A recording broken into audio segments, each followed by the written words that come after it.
Mesdames et messieurs, bonjour et bienvenue dans ce journal. À présent, les titres. Nord du Mali, nouveau groupe terroriste dénommé Al-Mustarat. Inauguration de l'école fondamentale de Boromba, un coût total de 150 millions de francs. À présent, suivons les développements. Nouveau groupe terroriste Al-Mustarat de Yad Agali, il revendique l'attaque survenue le dimanche passé. L'attaque qui a été menée par un véhicule piégé conduit par Ahmad Ansari de son nom de guerre suivi de l'assaut des terroristes à l'aide des armes lourdes et automatiques. Suivons ce reportage. Selon nos confrères du site Kibarou, l'attaque du dimanche visant un camp de l'armée malienne dans la ville d'Al-Nusrat, située à environ 140 km de Gao, a été revendiquée par le groupe Jamaat Nusrat al-Islam ou al-Muslim, au groupe de soutien à l'islam et aux musulmans. Dirigé par Yad Agali et regroupant plusieurs mouvements terroristes opérant dans le Sahel.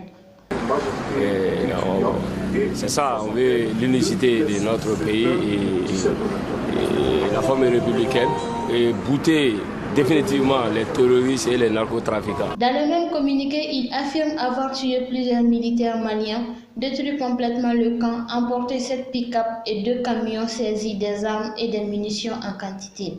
Le combat continue et ça sera long, il ne faut pas s'imaginer. Le but, c'est de faire en sorte que le Mali retrouve sa souveraineté, son intégrité sur l'ensemble de son territoire. Signalons que parmi les 16 soldats portés disparus, 9 sont réapparus dans la ville de Gao aux environs de 17h30.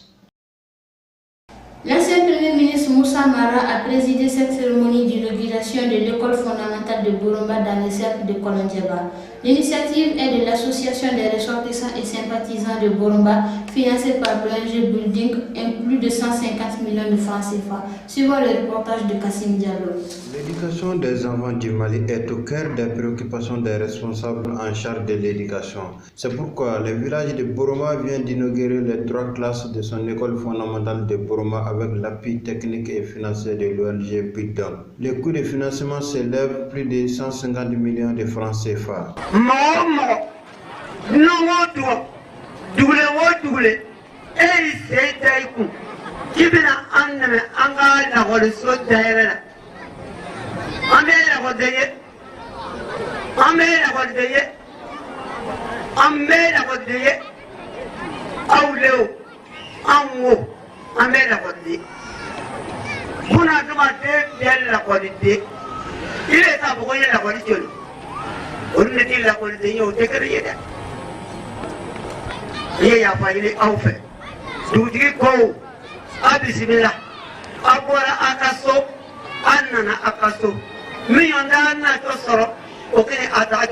La cérémonie qui nous réunit ce samedi matin, 29 avril 2017, est l'inauguration de ce joyau composé de 3 salles de classe équipées et d'un bloc de latrine qui nous a été gracieusement offert par l'ONG Building Mali. Au cours de cette cérémonie, plusieurs recommandations ont été faites par le directeur de l'école de Boromba. Celle est relative à la construction d'une direction, l'eau potable, des magasins et bien d'autres. Les partenaires de l'école de Boromba, Building a fait un grand pas en ouvrant ce que vous voyez aujourd'hui. Mais un autre spectacle vous attend à l'entrée du village. 4 cours, 3 classes. Pédagogiquement, peut-être, on peut les ajouter. Mais avec les méthodes sont assez difficiles.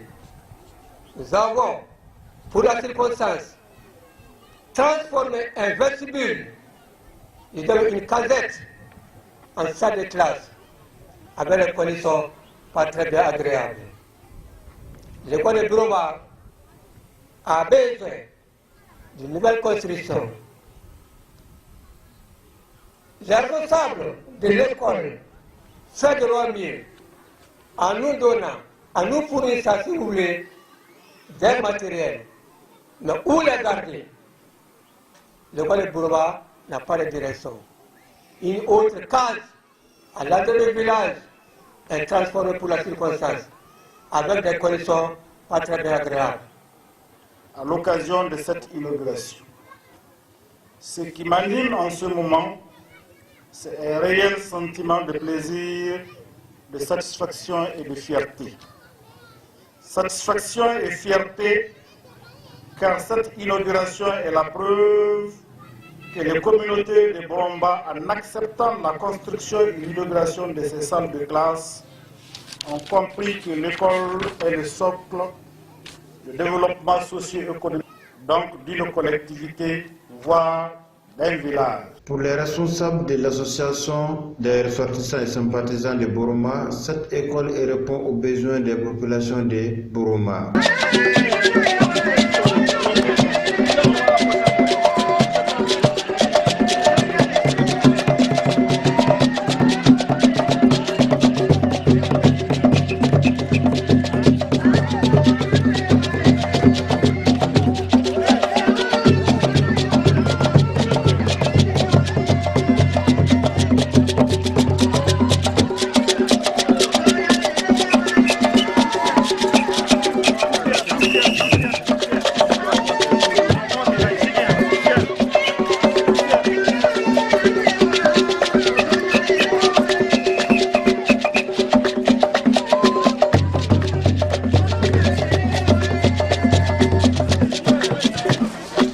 Emmanuel Macron, nouveau locataire de l'Élysée, il dévoile sa vision pour le Mali et l'Afrique.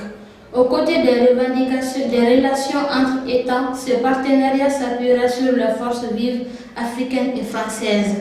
Intellectuels, ONG, diaspora et France, diaspora de France et d'Afrique entreprises. Suivons le reportage.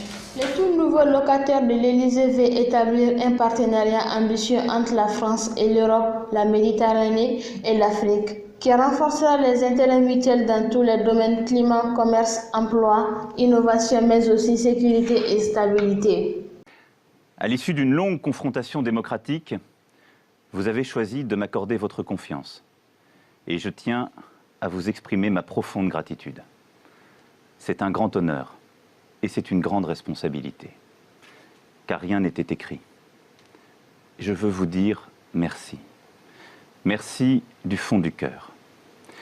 Ma gratitude va à tous ceux d'entre vous qui m'ont apporté leur suffrage et leur soutien.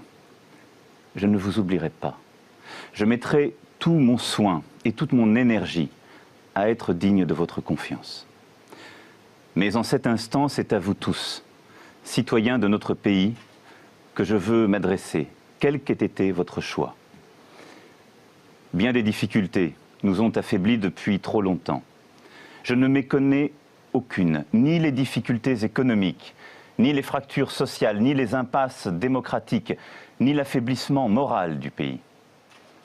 Je veux ce soir adresser un salut républicain à mon adversaire, Madame Le Pen.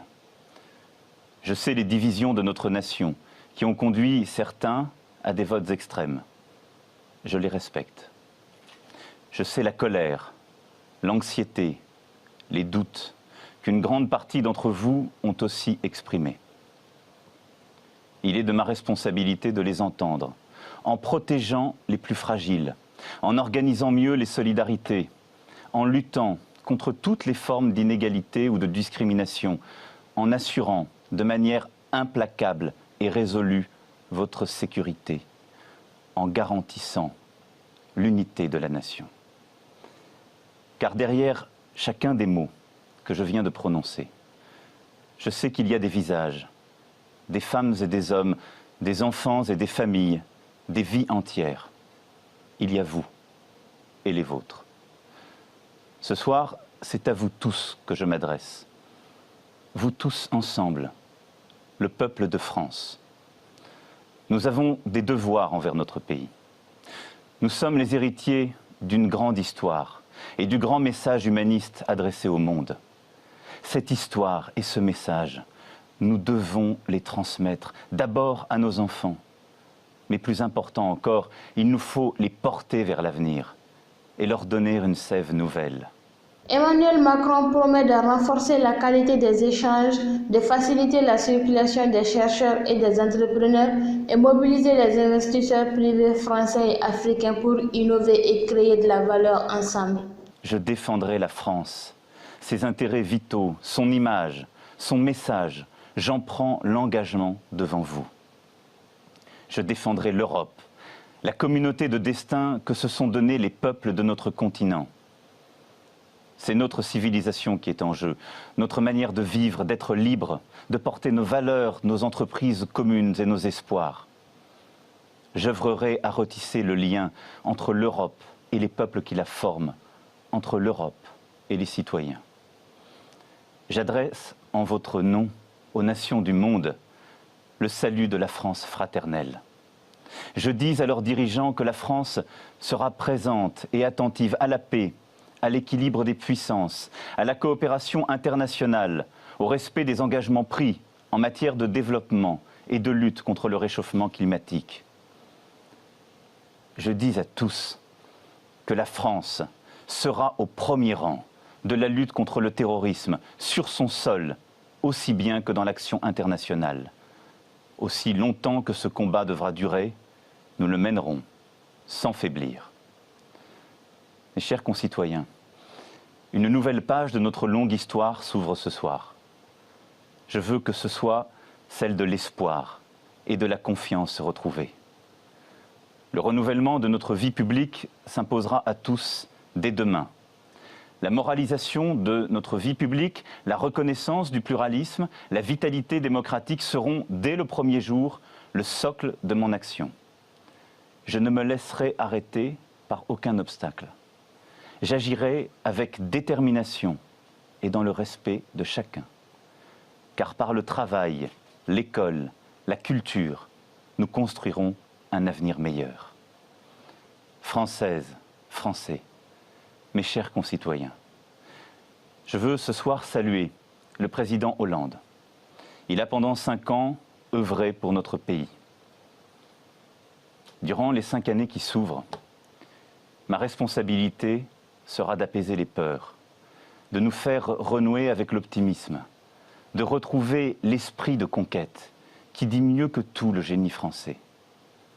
Ma responsabilité sera de rassembler toutes les femmes et tous les hommes prêts à affronter les défis gigantesques qui nous attendent et à agir. Certains de ces défis sont des chances, comme la révolution numérique, la transition écologique, le redémarrage de l'Europe. D'autres sont des menaces, comme le terrorisme. Je me battrai de toutes mes forces contre la division qui nous mine et nous abat. C'est ainsi que nous pourrons rendre au peuple français, à chacune et chacun d'entre vous, dans sa vie professionnelle, personnelle et familiale, les chances que la France lui doit. Aimons la France.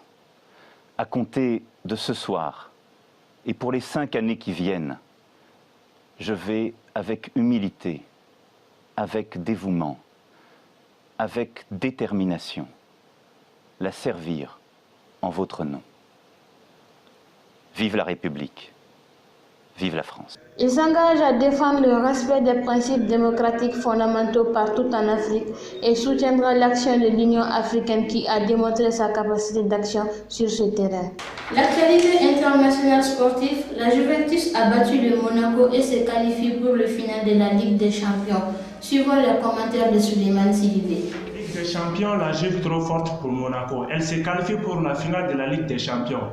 L'implacable Juventus a confirmé sa supériorité depuis l'aller chez Monaco 2-0. Et de retour à Turin, la Juventus a dominé Monaco 2-0. Pliant à la rencontre dès la première période sur le but de Mario à la 33e minute et Daniel Alves à la 44e minute. Après une pause de retour sur terrain, Kylian Mbappé a mis un terme à l'invincibilité de Buffon à la 69e minute. Coup de sifflet d'arrêt du jeu par l'arbitre. La mission était belle et bien impossible pour Monaco, en attendant de voir qui va aller rejoindre la Juve entre le Real et l'Atlético Madrid. C'est tout pour ce journal. Je vous donne rendez-vous la semaine prochaine. En attendant, prenez soin de vous.